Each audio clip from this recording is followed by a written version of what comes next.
Daily Dems doing the work, making noise, and fighting back. Day 147. Lizzie Fletcher is my repping the rep for this week. She represents Texas 7 and has done so since 2019. She is a lawyer. And when she worked for Ahmad Zavisantos, Anaipakos, Alavi, and Messing, she was the firm's first female partner.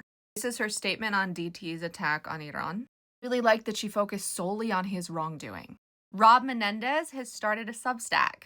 His first piece is about a 4-year-old girl named Sophia. They tried to deport her, but her life-saving healthcare is here, and she wouldn't have survived.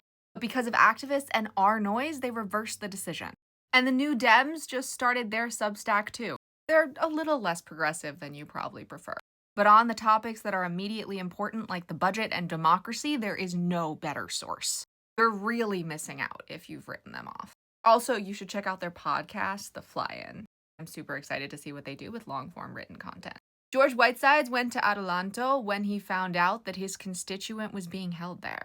Randall Isais Bonilla Mejia was kidnapped from his immigration check-in. When Whitesides tried to get in to tour Adelanto, they said no.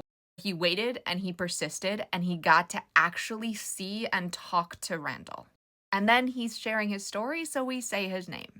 Last week, Becca Ballant interviewed Lena Khan, the former FTC commissioner. And being a former history teacher, she asked her, what will history say about this moment economically? And Khan's response is actually kind of hopeful. Not that what's happening now is hopeful, but that we can get there. And it's not as out of reach as we think.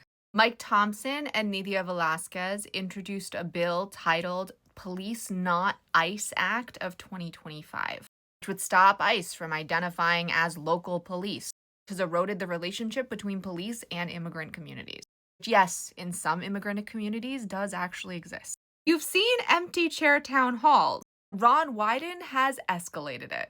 Welcome to the empty chair roundtable. And it's not about shaming a Republican elected either. No, it's about the administration. I don't have time to articulate how much I love this, but I want to see this from every single Democratic elected. I mean, you're already having the roundtable. Just get press for inviting a member of the administration.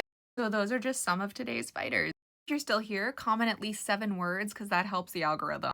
And a police officer because ICE needs to stop impersonating them. And if you watched or read any of these stories, comment with what you learned. And a brown dot because it kind of looks like a round table. And make sure all your electeds know what Wyden did and have them follow suit. Our voices are superpower, but only when we use them.